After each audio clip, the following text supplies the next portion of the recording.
Olá a todos! Nós iremos apresentar o tema Síndromes hipotalâmicas. Somos estudantes da Universidade Federal Fluminense e os componentes do grupo são Carolina, Danilo, Fábio, Gabriela, Gabriele, Igor Lima, Igor, Lucas, Nilciane, Pedro e Vitória.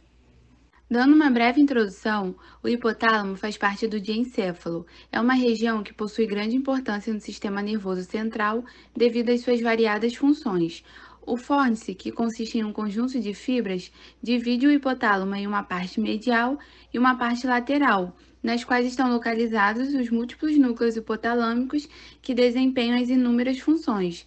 Ressaltando que na parte medial, rica em substância cinzenta, concentram-se a maior parte desses núcleos. O hipotálamo possui ainda algumas formações anatômicas importantes, como o quiasma óptico, o tuber cinéreo, os corpos mamilares e o infundíbulo, que dividem o hipotálamo medial em supraóptico, tuberal e mamilar. Como mostrado no esquema, no hipotálamo supraóptico estão os núcleos supraquiasmático, supraóptico e paraventricular. Já no hipotálamo tuberal, os núcleos ventromedial, medial e arqueado estão presentes. E por fim, no hipotálamo mamilar estão os núcleos mamilares e posterior. Esses núcleos do hipotálamo medial estão representados na imagem por círculos em azul. O núcleo lateral do hipotálamo lateral apresenta-se circundado em vermelho na imagem, e esses serão os principais núcleos abordados durante o trabalho. Em relação às funções, o hipotálamo consiste em uma estrutura fundamental na regulação da homeostasia, uma vez que possui diversas conexões com outros sistemas. Suas principais funções são o controle do sistema nervoso autônomo e sistema endócrino, já que faz conexões diretas com a hipófise, regulação da temperatura corporal, regulação do comportamento emocional, regulação da ingestão de alimentos, sede, fome e saciedade, regulação do equilíbrio hidrossalino e da pressão arterial, regulação do ritmo circadiano, sono e vigília, e integração do comportamento sexual. Nesse sentido, abordaremos as síndromes que podem acometer o hipotálamo, causando danos aos seus núcleos que desempenham as diversas funções. O hipotálamo é a parte do diencéfalo que está disposto nas paredes do terceiro ventrículo, logo abaixo do sulco hipotalâmico, que o separa do tálamo. Lateralmente, é limitado pelo subtálamo, anteriormente pela lâmina terminal e posteriormente pelo mesencéfalo. Apresenta também algumas formações anatômicas que podem ser vistas na face inferior do cérebro, como o quiasma óptico, o tuber cinéreo, o infundíbulo e os corpos mamilares. Os núcleos que serão melhor abordados neste trabalho serão os núcleos hipotalâmicos mediais. No entanto, o trajeto do fórnix permite que haja uma divisão em hipotálamo medial e lateral, além da porção periventricular visualizadas na figura à direita. Na figura à esquerda, podemos notar que o hipotálamo lateral encontra-se mais profundamente, colorido em rosa no esquema. Nessa porção do hipotálamo, há núcleos cujas funções não são muito bem descritas, em que há um misto de núcleos e axônios similar à formação reticular, representando sua continuação no diencéfalo. Nessas imagens, podemos ver as subdivisões hipotalâmicas, por meio de cortes coronais. De anterior para posterior, temos primeiramente a área pré-óptica, na figura A, localizada na parte mais anterior do terceiro ventrículo, próximo da lâmina terminal. Embriologicamente, é derivada do telencéfalo. Apesar disso, iremos abordar brevemente sobre esta área, pois está funcionalmente ligada ao hipotálamo. Mais lateralmente, pintado de azul mais claro, os núcleos pré-ópticos laterais. Na figura B, o hipotálamo supraóptico, que compreende o quiasma óptico e toda a área situada acima dele, até o sulco hipotalâmico, em que podemos ver, de cima para baixo, o núcleo paraventricular, núcleo anterior, o núcleo supraóptico e o supraquiasmático.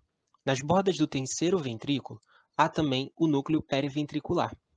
Mais lateralmente, em vermelho mais claro, os núcleos hipotalâmicos laterais. Na figura C, por sua vez, temos o hipotálamo tuberal, que compreende o tuber cinéreo e toda a área situada acima dele, nas paredes do terceiro ventrículo até o sulco hipotalâmico.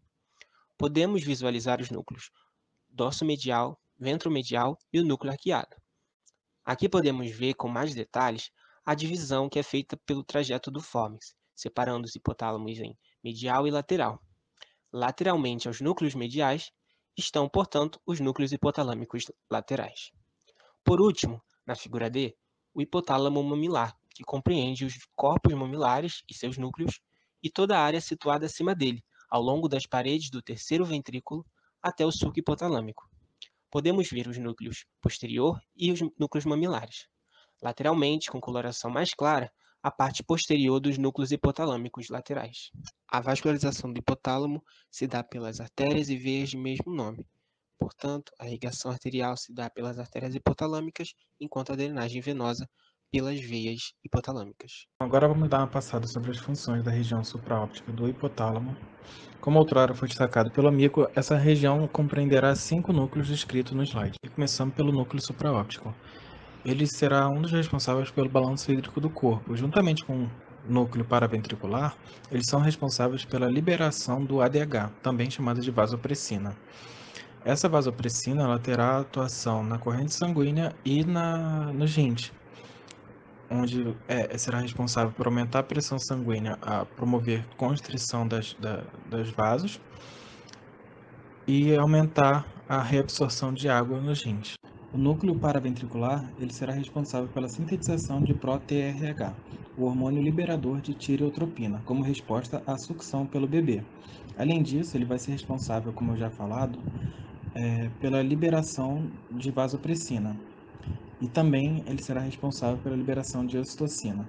O núcleo supraquiasmático ele será responsável pelo nosso ciclo circadiano e pelo estado de sono-vigília. Ele será estimulado pela luz. O núcleo anterior ele estará envolvido no sistema nervoso parasimpático e também na termorregulação. O núcleo pré-óptico medial será responsável pela liberação do hormônio liberador de gonadotropina, que dará características sexuais ao indivíduo, além de estimular de forma a secreção de FSH e LH, que atuarão tanto na produção de esperma quanto na regulação do ciclo menstrual. Atuará também no comportamento sexual e é um dos responsáveis por gerar a sede.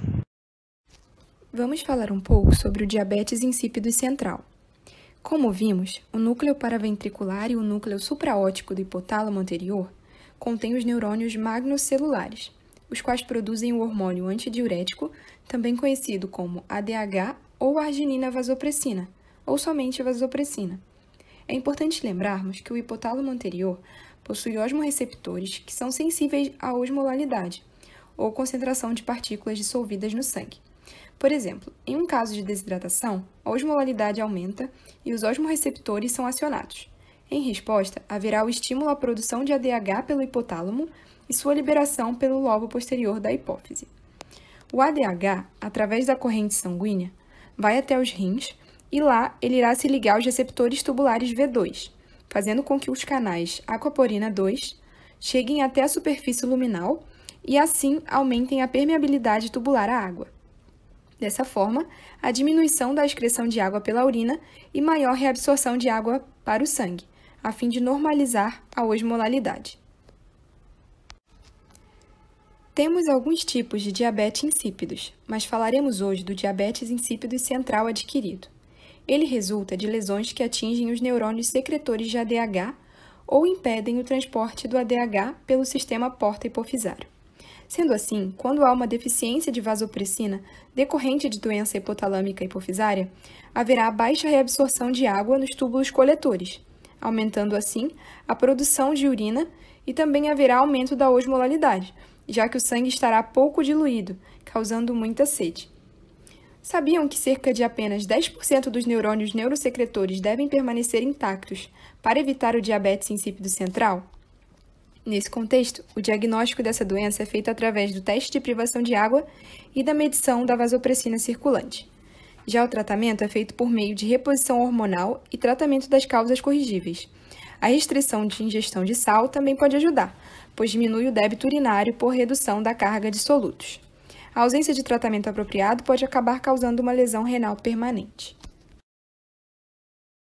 Como já citado, o hipotálamo possui uma área pré-óptica, subdividida em 2 núcleos, pré-óptico medial e pré-óptico lateral. Esse primeiro, juntamente com o hipotálamo posterior, é responsável por detectar variações de temperatura no sangue e ativar mecanismos de perda pelo núcleo optic, que é o núcleo pré-óptico medial, que desencadeia vasodilatação periférica e sudorese, ou retenção de calor pelo hipotálamo posterior, que ativa mecanismos de vasoconstrição periférica, tremores musculares, que são os calafrios, e até mesmo liberação do hormônio tireoidiano, para aumentar o metabolismo e, sendo assim, gerar calor. Lesões do centro da perda do calor no hipotálamo anterior, em consequência, por exemplo, de traumatismos cranianos, causam elevação incontrolável da temperatura, que seria uma febre central, quase sempre fatal. Este é um acidente que pode surgir nas cirurgias da hipófise, em que o procedimento cirúrgico se faz à região próxima ao hipotálamo anterior. Além disso, o núcleo pré-óptico medial regula a parte parasimpática do sistema nervoso. Já o núcleo pré-óptico lateral é relacionado em sistemas de regulação do sono, função sexual e comportamentos de recompensa. Como pode ser visto aqui no slide, né? O núcleo pré-óptico medial e o pré-óptico lateral. A área hipotalâmica rostral, como pode ser vista aqui na figura, indicada pela linha verde, está envolvida na regulação da temperatura, do apetite e da função sexual, além de regular parte do sistema nervoso parasimpático. Já a área hipotalâmica lateral, como pode ser vista aqui indicada pela linha vermelha, está envolvida na regulação do apetite, da sede e da temperatura. Lesões nesta área podem fazer com que o indivíduo perca a sede, podendo morrer desidratado. O núcleo supraquiasmático está diretamente relacionado com o controle do ciclo circadiano, em parte por influência da glândula pineal, ou também chamada de epífise. A destruição do núcleo supraquiasmático resulta em perda da maioria dos ciclos, inclusive os de vigília-sono. Dando continuidade, vamos abordar um pouco sobre o hipotálamo tuberal. Aqui temos uma vista sagital, na qual podemos observar essa região posicionada mais medialmente, que compreende o hipotálamo tuberal. Então, ele vai desde aqui, o tuber cinereum, estrutura na qual se liga o infundíbulo, até aqui em cima no sulco hipotalâmico. Lembrando que isso percorrendo toda a parede do terceiro ventrículo. Quanto aos núcleos que compõem o hipotálamo tuberal, podemos citar de inferior para superior o núcleo arqueado, o núcleo ventromedial e o núcleo dorsomedial. Suas funções e correlações clínicas serão abordadas em breve. Pelo núcleo arqueado, que também é conhecido como núcleo infundibular. Dentre as suas funções, podemos citar a regulação das secreções hormonais da adenopófise através do trato túbero-infundibular, que será visto mais para frente na abordagem das conexões. Nesse momento, é interessante que a gente perceba que esse núcleo também desempenha um papel fundamental na regulação do comportamento alimentar ligado ao equilíbrio energético. Mas como isso funciona? O núcleo arqueado ele vai atuar como um tradutor. Ele vai pegar uma mensagem, que nesse caso é a leptina, que veio dos adipócitos pela corrente sanguínea, e vai interpretar essa mensagem. Ou seja, ele vai perceber se a concentração de leptina está alta ou baixa, o que é proporcional à abundância de gordura existente no organismo. E aí, então, ele vai traduzir essa mensagem, liberando um hormônio chamado alfa-melanócito estimulante, que é responsável pela saciedade.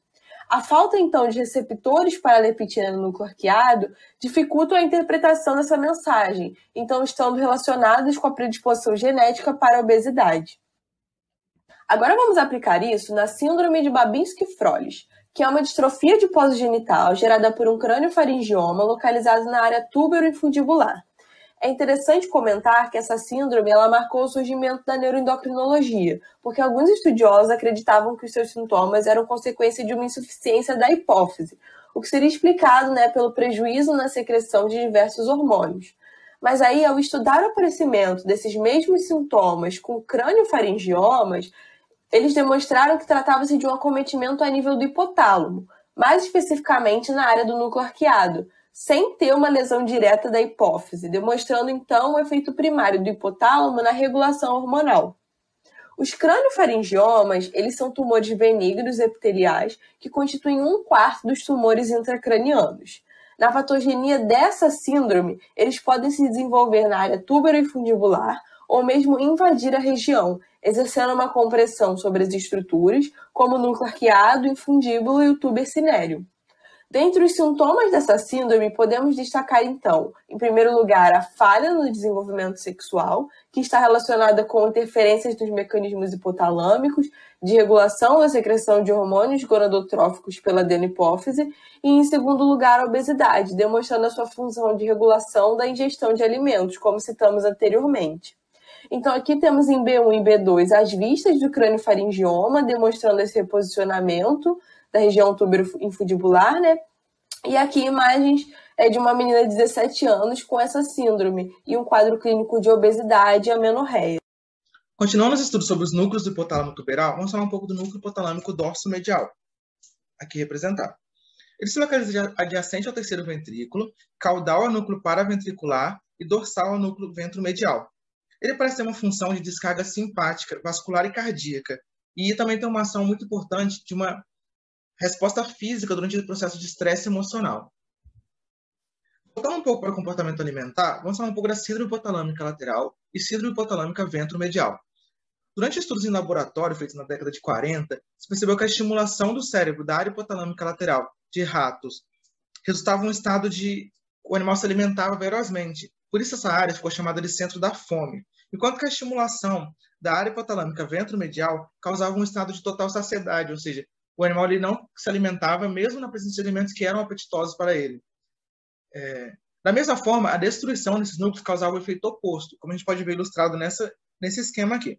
Então, lesões do hipotálamo lateral, esse chamado centro da fome, causam um estado de anorexia, ou seja, perda do interesse pelo alimento. É a chamada síndrome hipotalâmica lateral. Já lesões do hipotálamo ventromedial causam um estado de descontrole do impulso alimentar, então resultando numa obesidade. É a chamada síndrome hipotalâmica ventromedial. Bom, mas essa visão de um núcleo da fome e um núcleo da saciedade é muito simplista para explicar o comportamento alimentar. Como a gente já viu um pouco antes, envolve diversas outras vias, como a própria questão da leptina, que vai agir no núcleo arqueado do hipotálamo, que por sua vez tem aferências na área hipotalâmica lateral e no núcleo paraventricular, modulando esse comportamento alimentar. Então, apesar de ser uma visão um pouco simplista, ela é importante para ajudar a entender como ocorre a modulação desse comportamento alimentar e principalmente entender essas síndromes hipotalâmicas que ocorrem por lesões nesses núcleos. Agora a gente vai falar um pouco de outra subdivisão do hipotálamo, o hipotálamo mamilar, que compreende essa região onde a gente vai encontrar os corpos mamilares, junto à parede do terceiro ventrículo acima desses corpos, até a região ali do sulco hipotalâmico. Então aqui nessa área a gente vai ter alguns núcleos muito importantes, né? O núcleo posterior está relacionado à manutenção da temperatura corporal, e os núcleos mamilares, que está ligado à memória. Em seguida a gente vai falar um pouco de cada um desses núcleos. Bom, começando pelo núcleo hipotalâmico posterior, esse núcleo ele vai ter função predominantemente simpática e vai atuar na conservação do calor. O núcleo posterior ele é o centro da conservação do calor e essa conservação vai ser muito importante para que a temperatura corporal do indivíduo se mantenha numa faixa ideal nos casos de queda da temperatura ambiente. Então, por exemplo, em dias frios, as fibras que compõem esse núcleo vão atuar como termostato e vão ser ativadas. E essa ativação, por sua vez, vai desencadear diversos mecanismos para que ocorra a geração do calor. Daí, dentre esses mecanismos que serão ativados, a gente vai ter respostas hormonais, né? Vai ocorrer a estimulação do fator liberador de TSH, que por sua vez vai estimular a liberação de tiroxinas, né, pela tireoide, aumentando o metabolismo basal do indivíduo. Vai ter também aumento do metabolismo de lipídios, glicídios, vasoconstrição periférica, tremores musculares, então vários mecanismos de geração de calor para que ocorra aumento da temperatura corporal. E isso é muito importante, né, para que em dias frios o indivíduo não sofra uma hipotermia. Então esse núcleo ele vai ter função contrária ao núcleo paraventricular, que é o centro da perda de calor, e os dois juntos vão atuar na manutenção da temperatura corporal. Bom, então com base nas funções desse núcleo, né, do núcleo posterior, se o indivíduo tiver uma lesão nesse núcleo, ele vai perder o centro da conservação do calor. E isso vai gerar uma perda em todos esses mecanismos geradores de calor, que por sua vez vai deixar esse indivíduo ali propenso a uma hipotermia. Prosseguindo, falarei sobre os corpos mamilares. São duas eminências arredondadas compostas por substância cinzenta, indicadas pelo número 2 na figura. Elas são posteriores ao tuber cinéreo, indicado pelo número 1, e anteriores à fossa interpeduncular, indicada pelo número 3. Na parte inferior direita, nós podemos ver a localização dos corpos mamilares em uma visão 3D. Os corpos mamilares fazem parte do circuito de Papez, descrito em 1937, e é a porta de entrada para a formação de memória. Então, a informação passa pelo giro do cíngulo, giro parahipocampal, chega no hipocampo, passa pelo fórnix, chega no corpo mamilar, segue pelo feixe mamilotalâmico até o tubérculo anterior do tálamo e vai para regiões corticais, onde formará a memória de longo prazo, que o professor gosta de associar com a memória HD dos computadores. Em casos de alcoolismo crônico, que tenha ênfase no beber e menosprezo no comer, ocorre a deficiência de vitaminas do complexo B, especialmente a B1-tiamina, que é neuroprotetora, resultando na degeneração bilateral dos corpos mamilares, causando a síndrome de Korsakoff. Na síndrome de Korsakoff, ocorre a degeneração mamilar bilateral. Então, a informação chega, mas não segue, ocorrendo o comprometimento da memória de curto prazo ou memória RAM, se formos associar com os computadores, levando a um bloqueio da informação. E uma das principais características da síndrome de Korsakoff é a amnésia anterógrada, ou seja, comprometimento da memória de curto prazo. Vocês lembram da Dory, do Procurando Nemo? Que ela falava, prazer, eu sou a Dory. Depois de um tempinho, prazer, eu sou a Dory. Depois de um tempinho, prazer, eu sou a Dory. É mais ou menos isso que acontece nos portadores da síndrome de Korsakoff. Além disso, eles não conseguem aprender nada de novo também. Agora adiante para duas patologias que têm relação com o hipotálamo. A primeira é a narcolepsia, né, que é uma doença que tem bastante relação com a orexina, não é? Já falado até anteriormente, no hipotálamo, produzida no hipotálamo lateral, também chamada de hipocretina. Bom, o que acontece na narcolepsia é que o sono REM, do nada, de repente, invade o estado de vigília. E análise do líquor de pessoas que possuem narcolepsia com cataplexia, né, que é essa rigidez, né, essa incapacidade da pessoa de se mover,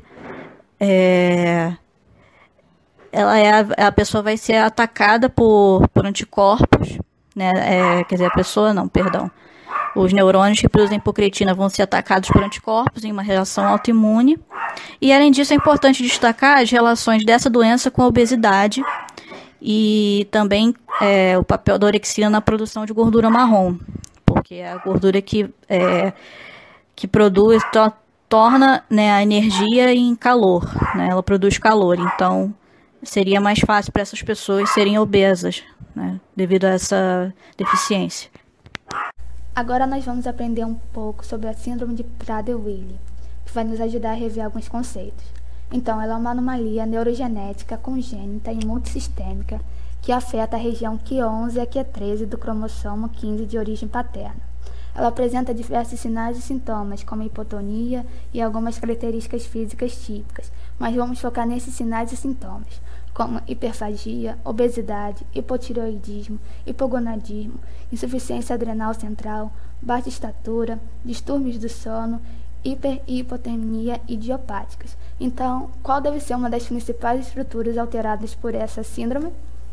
Quem disse hipotálamo, parabéns, acertou. Agora nós vamos ver que a disfunção de algum desses núcleos, causado por essa alteração gênica, pode provocar os sinais e sintomas dessa síndrome. Por exemplo, o núcleo arqueado e a sua disfunção pode gerar o hipogonadismo, tanto que algumas pacientes mulheres nem chegam a menstruar. Pode gerar o hipotireoidismo, baixa estatura, devido à diminuição do estímulo do hormônio do crescimento, insuficiência adrenal cortical. Lembrando que esse núcleo é responsável por estimular a produção de hormônios pela adenohipófise, por isso esses sinais e sintomas. Outros núcleos atingidos são o pré-óptico, que é o centro da perda de calor, e o núcleo posterior, que é o centro de conservação desse calor, então gerando hipertermia idiopáticas, tanto que infecções gravíssimas, alguns pacientes nem sequer apresentam febre. O núcleo lateral e o núcleo ventromedial também são afetados. O núcleo lateral é o centro da fome, enquanto o núcleo ventromedial é o centro da saciedade. E esse desbalanço entre esses núcleos pode gerar um quadro de hiperfagia, por isso que muitos pacientes são obesos. E retornando o núcleo lateral também, e a alteração no seu funcionamento pode gerar os distúrbios de sonos, como vimos anteriormente. Muito obrigada pela atenção e a seguir estarão as nossas referências.